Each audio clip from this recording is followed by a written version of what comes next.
Hey there, friends. Welcome back to the Startup Experiment, where I'm trying to build 12 apps in 12 months. Today, I'm going to be sharing my favorite 20 tools that I use to build out my startups. Everything from creating ideas to gathering and researching the information, then to designing out my prototypes, and then finally building and developing my startups. Let's jump right in.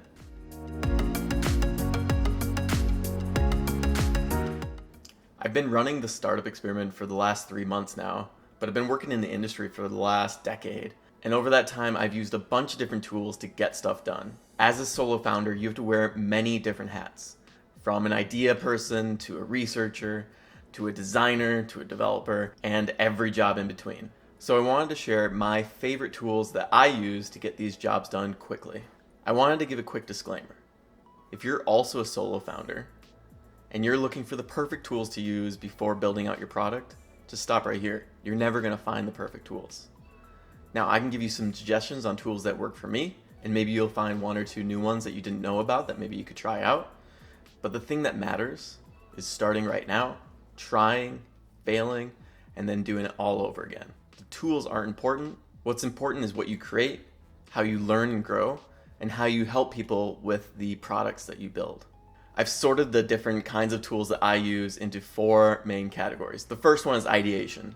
One of the most valuable tools as a solo founder is one that's already installed on all of our phones, the Notes app. I use my Notes app as a way to take ideas out of my brain and download them onto my phone. That way I'm not thinking about them all day. I have them recorded so I don't forget them, and then I can move on with the rest of my day. Now, if one of those ideas happens to be sticking around a little bit longer, right, and it's not just a fleeting thought, then I'll add it to a Trello board that I've specifically created just to keep track of all the different ideas I have. I have 2 different lists on Trello. One for the backlog. These are ideas I haven't given much thought to already. And then one for my top tier ideas. These are all ideas that I hope to build out in the future. Now I have one place where I keep all my information about my ideas. As I find articles or videos, or even just have thoughts about that idea, I'll jot them down here in the comments. This is unorganized. I'm just putting everything down there right now. My third and final favorite tool for ideation is my notebook. Often I use this as a place to just write down thoughts as they come to me. I'll then copy them over to my Trello board later on. But the great thing about having a physical place to write things down is it helps me think more clearly. There's a fantastic article by Herbert Louis called "Don't Think to Write, Write to Think." Writing things down in a notebook isn't just a way to get it off my head, but it's a way for me to work through ideas and concepts in real time. I write so my ideas are more clear and concise when I bring them over to my Trello board. Moving right along, the next set of tools that I use fall into the research and documentation category. Now, this tool might be a little bit of a holdout from the last company that I worked at, but I think that Confluence is one of the most underrated tools out there. I've got a few different Confluence spaces that I use, and I document pretty much everything within there. As an idea becomes more mature and I start to work on it full time, I'll move it over from my Trello board over to Confluence, where I've got different pages for features, pricing, competitor research, design inspiration, you name it, I've got a page for it. Confluence also has tons of business canvas templates that you can use to help think through how your business is going to work. There are 2 other tools that I've used that do a very similar job to Confluence, and that's OneNote by Microsoft and Notion. Originally, I was using OneNote, but the interface seemed a little dated and clunky, and things were taking a long time to load. So then I briefly tried Notion before going back to Confluence. As I said, I've got experience working with Confluence, but there are tons of people out there that love using Notion. Either one is a great free tool to use to organize your thoughts, ideas, and notes. The next free tool on my list is one that we're using right now, and it is called Mural. Mural is basically a big canvas or a whiteboard that you can use to jot things down, insert pictures, and I use it primarily as a way to organize and prioritize different features for applications that I'm building. Mural, just like Confluence, has tons of great templates that you can use to strategize your work, to plan your work, to research your work, and I think it really shines when you start to use it with more than one person at a time. All right, so we've done our ideation and we've done our research. And now it's time to start designing and prototyping the startups that we're trying to build. Often one of the first stops when you're designing or creating a new application is finding inspiration for what that application will look like. I've got a web design board here on Pinterest that I've been keeping for years. I've got it sorted out into different categories, from components and screens to mobile designs, landing pages that I find inspirational, maybe infographics or gradients and colors that I want to use on my future projects. I think Pinterest is still one of the best design resources out there for finding inspiration. Another great free tool for finding design inspiration is Dribbble. Dribbble is a showcase site for thousands of UI and UX designers. They've got everything from landing pages to dashboards to icon kits. You name it, you can pretty much find an example of it here on Dribbble. And then my final free tool for design inspiration is One Page Love. This site is built by a guy named Rob who specifically finds one-page websites that have an amazing design.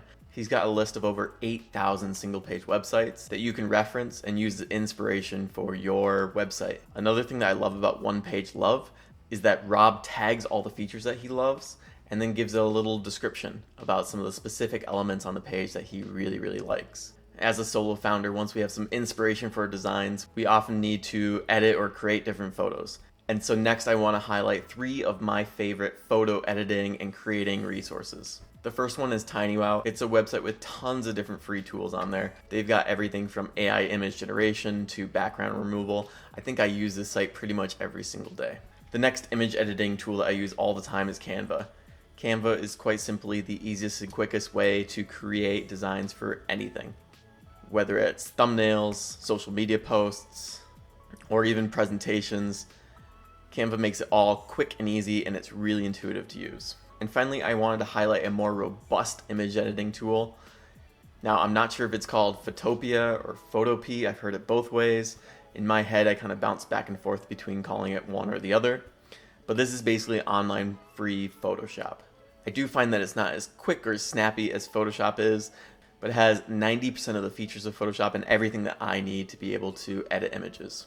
Last but certainly not least in the design category is probably the tool I use the most, and that is Figma. Figma has become the de facto standard when you are mocking up designs for applications. I'm always blown away by the speed of their tool. It feels like a native application that's running in my browser. They offer a generous free tier where you can have 3 different designs with 3 pages each just to get started. And in that free tier, you have access to everything. You can pay $10 to $12 a month for unlimited usage, which is something that I will be doing very shortly.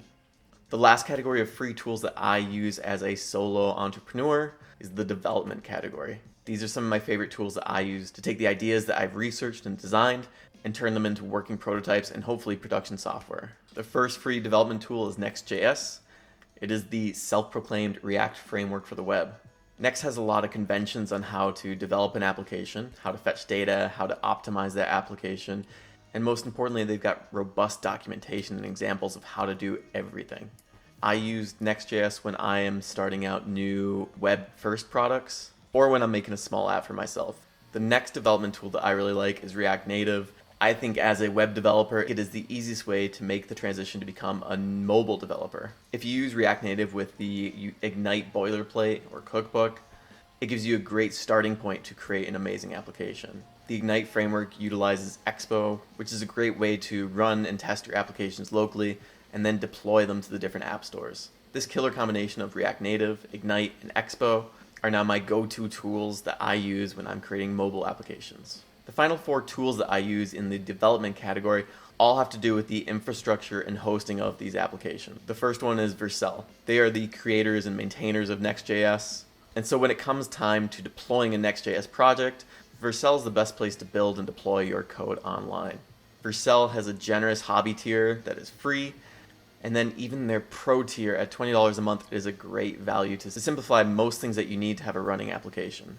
The next tool in my development stack might come as a bit of a surprise to some people, but it's actually Framer. Framer is a no-code tool that you can use to design and publish websites. It's almost a combination of Figma, Next, and Vercel all joined into one. I use Framer when I'm prototyping something quickly.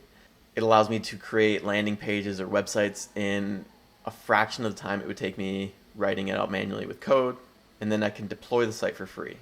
For a couple of my projects, I have used Framer to create the landing page, and I paid $10 to allow me to hook up a custom domain to that site. I really can't exaggerate enough how useful Framer is for prototyping things quickly, getting it out there, and just saving time on the whole development workflow, especially when you utilize some of their pre-built templates. Another tool that I've used for a small microsite is Cloudflare Pages. Just like Vercel, you can host a static website on Cloudflare Pages for free.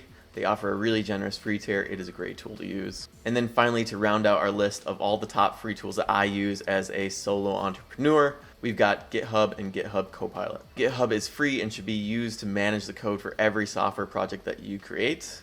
GitHub Copilot is new. It does cost a little bit of money, I believe about $10 a month, but you can use it to drastically speed up your understanding of code and create things quicker. Hopefully this video has been informative for you, and maybe you learned about a new free tool that you can try out to help quickly create new things. One thing you'll notice is that a bunch of these tools do the exact same thing. There is no right answer, it's just what's right for you. So give them a try, see if they work. If not, that's okay. At least you created something new and you give it a shot. If this video was helpful for you, go ahead and drop a like on the video. And if there's a tool you think I should check out, go ahead and add it below in the comments. Thanks for watching, and I'll see you next week.